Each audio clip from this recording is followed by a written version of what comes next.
Hello everyone and welcome back to my channel. It was a jam-packed week this week as we had some berry picking fun trying out some new recipes. Hi, my name is Sonia. I'm a homeschooling, homesteading, spirit-filled, Torah-keeping mother of 10 and you are watching IHN Homestead. Colossians 3:23 states, "And whatsoever ye do, do it heartily, as to the Lord and not unto men." So this last week, we got to pick some mulberries. And I had seen this done years ago where they would just lay bed sheets out underneath a tree, shake the limbs, and all the ripe mulberries would fall into the blanket. And then they would go and collect them from there. And it was a big hit with the children. Everybody really enjoyed it.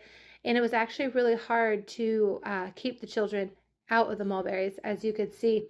My little Norman man was even enjoying them as he was completely dyed head to toe in mulberries. He looked really funny later this week as his feet were purple, his hands were purple, his face was purple. It was pretty cute. But that is all the mulberries we ended up getting off that tree.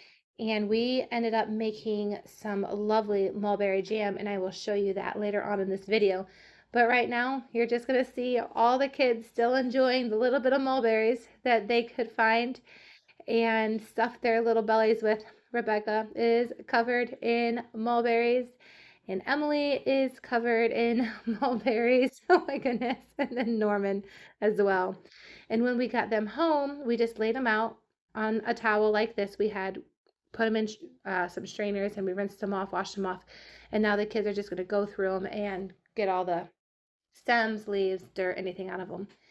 And now we're going to go pick some more berries. But this time we're going to pick up my mama first. So we are on our way to my mama's house. And we try to do this every year if we're able to, weather permitting. My name is Stephanie Smith. We're here at Creek Valley Farm Strawberries in Waldron, Michigan. Waldron, Michigan. Okay, and how long have you guys been in business? Yeah, so Mom and Dad got this really good idea to plant an acre of strawberries the year before they were married. So in 1978, they planted an acre of strawberries. And here we are 46 years later, and we have 13 acres. Holy cow, that is awesome. And who's your mom and dad? Mom and Dad, Stan and Carol Smith. Say hi, Dad. Mom's here. Hi there. Running around. We have pink sheets today. Oh, thank you. My older brother's back here in the hat, hiding from the camera. And then his wife is out with our pickers in the patch right now. Awesome. Okay, so how many people do you employ here? Yeah, so there's the 5 of us in the family. Okay. We have 11 H2A workers that pick our already picked berries. Awesome. And then we employ about 8 local high school, early college age kids. Okay, and can people find you on Facebook if they want to look you up? 100%. Take a look at our Facebook, Creek Valley Farms. This time of year, you're going to see it flooded with strawberry pictures, and then we get into later in the season, you'll find raspberries and sweet corn and all your vegetable crops, and we'll end with apples and pumpkins and fall decor later in the year. Oh wow, I did not know that you guys did all that. All the things. Okay, that is wonderful. All right, is there anything you'd like to add or any special tips or anything? No, we're here in mid-June right now. This is peak strawberry season. So if you're anywhere close to Waldron, Michigan, look us up on Facebook, take the drive out. Kind of a rite of passage into summer for a lot of families. And what are your hours? Most days we're open 8 to 6 outside of Sundays, which we're 10 to 4. Okay. So open every day of the week. All right, well, thank you very much for your time. Yeah, I Family. appreciate it. That's great. It was great. Thank you. Thank you. Bye. All righty, let's go pick some strawberries.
So first, let me apologize. I lost the video of us doing all the washing and the slicing and chopping of all the strawberries, but this is what we ended up with.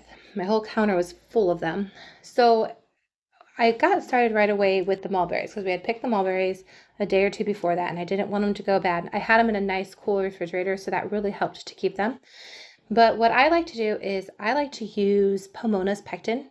Yes, I will say it is a lot more expensive, but I don't have to use all the sugar. So in a lot of recipes, you're pretty much almost a cup for cup when it comes to sugar to fruit ratio. And I do not like that. I don't want to just be eating sugar. I want to have some good, nutritious, as best as I can, jams on our pantry shelves for the winter. And this is the way I found that I was able to do this. The Pomona's pectin, if I remember correctly, it uses the calcium water to really help gel the fruit, and that's what you saw me shaking, and that's what I'm putting in right now. So I am doing, it was 8 cups of fruit, 4 teaspoons of calcium water, and then I think it was about 1/4 of a cup of lemon juice, and that's for the mulberries. I'm also going to be doing strawberries later, and the strawberries, they don't require the lemon juice. So I'm getting those on the stove and getting those ready, and I'm going to be cooking those down. I also had some rhubarb that I had picked a few days ago, and I was wanting to get that used up too. But I was wanting to make it was called a strawberry rhubarb sauce, and I didn't have the strawberries at the time that I got the rhubarb. So I had prepped the rhubarb, and then we went strawberry picking, and we got all the strawberries. And so that's what I'm working on here is I'm getting all that rhubarb cut and peeled. And if I'm doing this wrong, you guys can let me know. This is the only way that I know how to do it. So you can leave your comments down below and let me know your way of preparing rhubarb. But I'm also going to make some rhubarb jam when I get a chance with the strawberries too. So, all right, so my berries are ready to go. I'm getting out my Pomona's pectin. I had ordered this bag of Pomona's pectin on Amazon. I know other distributors sell it. I think Azure Standard even has Pomona's pectin. I should do a price comparison and see what theirs is. But then I realized that I was out of sugar. Oh my goodness, I couldn't believe it. But luckily I had some honey, and Pomona's pectin says you could use either honey or sugar. Well, I've never used honey before, so here goes nothing. But so I used just a cup of honey, and for those 8 cups of mulberries, and then I'm also doing, I think it's 4 teaspoons of the Pomona's pectin. And you want to mix those together really well and get them well incorporated. And then once you get your fruit to a nice steady, just like a light boil, I don't let it get out of hand, but once you get it to a nice boil, you can go ahead and add your sugar mixture. And then it says let it go for about a minute or 2 so it can really incorporate well into the fruit. I just really eye it, you guys. When I see that fruit coming together nicely and starting to thicken up, that's when I know it's ready. And that's when I start preparing and getting my jars ready and getting my funnels and everything out, because I know it's time to start filling up my jars. Now, a lot of people will use the small little jelly jars, the cute little jelly jars. I have found that that does not work for my family. Oh, look, yeah, I'm making some broth too. Trying to get more than one thing done at a time. That's me. But I use the pint-sized jars because a little jelly jar does not make it around the table with all of our children, and then of course my husband and I. So I have to use the pint jars when I'm doing my jams and my jellies. And actually, I think I prefer the jams over the jellies. I really like the thickness of them, and I think they taste better. I just like them better, and they're easier for me to make. So now I'm going to whip up another batch, and this is what I'm going to do. I just kept going one after another, and once I ran out of mulberries, then I mixed some strawberries with my mulberries. So I had mulberry jam, and then I also ended up with some strawberry mulberry jam, and that's what you see me doing, is filling in some strawberries with what I didn't have of the mulberries and getting that all worked together, mashed down. I like my strawberries broken down a little bit more. I don't mind the chunks in my jams, but I do like it broke down just a little bit more. So I'm going to chop away at those for a little bit, and as they heat, they'll fall apart a lot easier. But I went and did a really quick Walmart order because I did not have enough honey to get all these berries done, and I did not want to be putting anything back in the refrigerator. I wanted it done. So I just kept going. I made a Walmart order and I had them deliver it so I could just keep making jams. And this is the strawberry mulberry. Doesn't that look so good? Oh my goodness. This is going to taste so good over the winter. And yeah, we're going to get these jars filled up. And what I do is I just water bath can all my jams. And I just get them in my big canner, fill it up with water just over the lids, and I process these for about 10 minutes. And they all set up really nice. Ooh, I use a little bit of vinegar, and I use that to clean off the jars. You don't want anything on the jars, especially where the seals touch, because you want to make sure you get a really nice seal. So you don't want anything on there that could prevent all your hard work from sealing and being able to be put down in the cellar for storage. Oh, the SR, that's my strawberry rhubarb. So I also got to make some strawberry rhubarb jam, but that is what it looked like. And then later that night, I decided, well, we can't do strawberries without having some strawberry shortcake. And so we did strawberry shortcake and we did some homemade whipped cream. One of the new recipes that I decided to try was some chocolate milk. We had a overflux of milk and I needed to get some of it used up. And so I looked up a recipe for just a basic, simple chocolate milk, and it called for some unsweetened cocoa, and it also called for some pure maple syrup, and we get our maple syrup from locals here in our community. It also called for a couple teaspoons of vanilla and a couple pinches of salt. And then what you do is you get all that together and then you put it in a pan on the stove with about 1/4 to 1/2 cup of water. And you mix that all together, and as it heats, it actually looks like it makes pretty much like a chocolate sauce that you would see at the store. Because some people, if they want hot chocolate or just chocolate milk, they'll go and they'll buy the chocolate in the squeezed bottles and they'll add that to their milk. That's pretty much what this ended up looking like on the stove once it really started heating and cooking down. And I stirred this consistently because I didn't want any clumps or anything forming in it. I didn't want it to stick, and it turned out really, really nice. So what I did is once that was done, I got my jar of milk, and it was nice, cold, fresh milk. We poured all that chocolate sauce into there. And then at the end, what I did was I topped it off with some more milk because this recipe was for 1 gallon of milk. So I topped it off with some more milk to make sure I had that full gallon of milk in there. And this stuff did not last. It did not last. It was gone in one meal. The kids really, really enjoyed it. The only thing that I find that I didn't quite like about it was that things will settle to the bottom, because we ended up making more of this throughout the week because of how much the kids enjoyed it. And it will settle at the bottom. And I didn't quite care for that, but that's okay. It was homemade and it was delicious. All I had to do was a little shaking. The next thing I did this week to use up some milk is I made some cottage cheese. And what I did was I just took 1 gallon of milk. I took all the cream off the top as much as I could. I put a coffee filter on it, and I set it on my counter for about 2 days. And after that, those 2 days were up, the milk started clabbering. And as you could see in that picture, you could see that the milk was not liquefied. It's pretty thick and chunky, and that's what you want. And so I take that thick chunky milk. I ended up having a little bit more cream separate, so I took that off first. You don't want to use that. Many people probably think that looks pretty gross, and it does, but it makes some really great cottage cheese. So that's what we're doing. And so I just put it on the stove and I start heating it up slowly. I don't want to heat it too fast. I don't want to scorch or burn anything. But as I heat it, you can see how the whey, I don't know if you can tell, the whey will start separating from the curds. And once that happens and you have a nice separation, you can go ahead and strain it. And so I had my strainer in a bowl with my cloth on top, and I'm going to go ahead and get that strained out. And then what you do is you go ahead and you tie it up and you let it drip for a while. And once it's pretty much done dripping, it's ready to go. And it only takes a couple hours to do that. It's not a long process. So I just went ahead, I tied it up on my cabinets there in the kitchen with the strainer and the bowl underneath, and I let that hang for a little bit until it was ready to turn into cottage cheese. And there it is. That's what it looks like.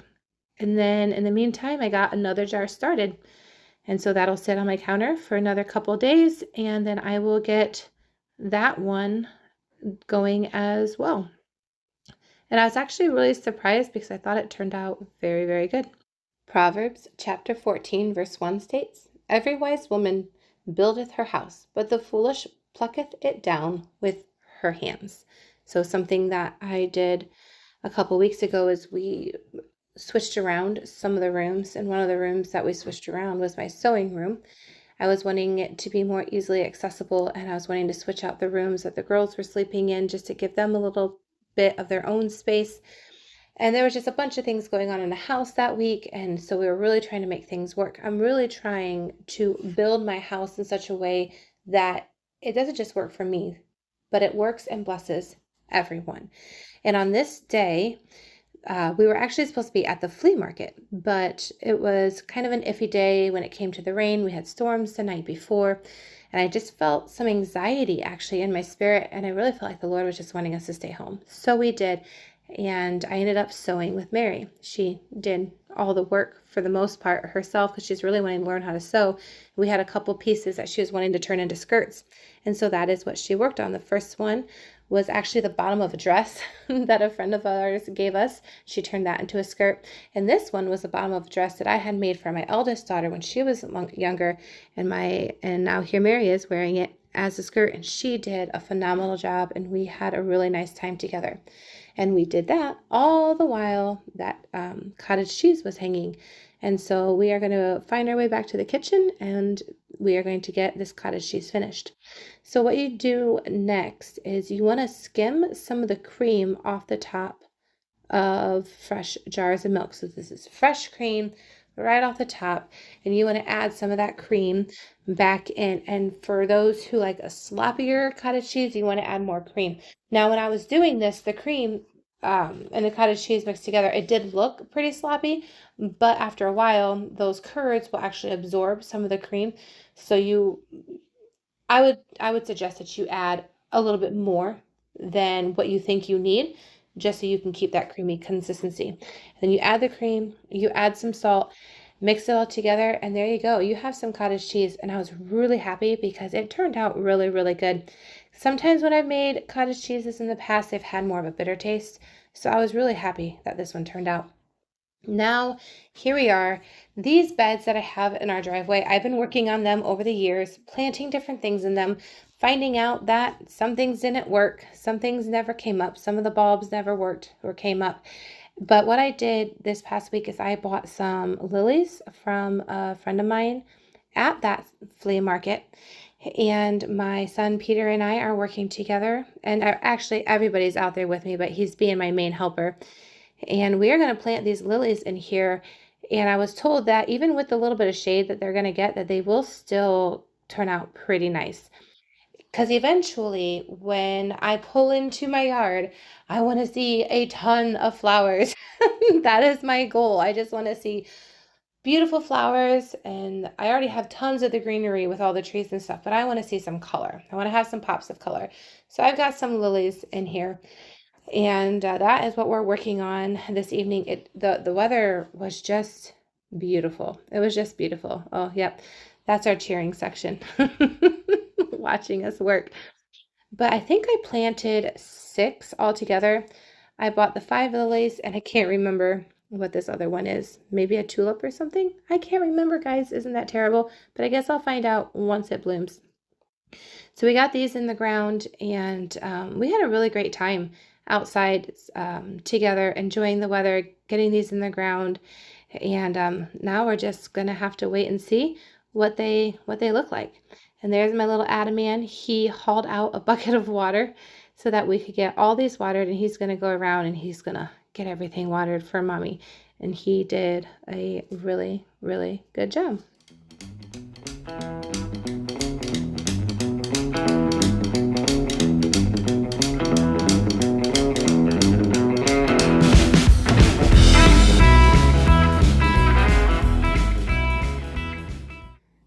We ended this week with a trip to the local splash pad. It was in the upper 90s. I think the heat index was closer to 100. And so playing outside in the water, everybody had a phenomenal time. My husband and the 3 oldest boys were out doing some street ministry. They were out witnessing and praying over people, and we had some great testimonies from that as well. So here we are, just enjoying our Shabbat afternoon at a local splash pad, playing in the water and having a wonderful time. And that is it for this week. Thank you for joining me. Remember, Colossians 3:23 states, "And whatsoever ye do, do it heartily as to the Lord and not unto men." Amen.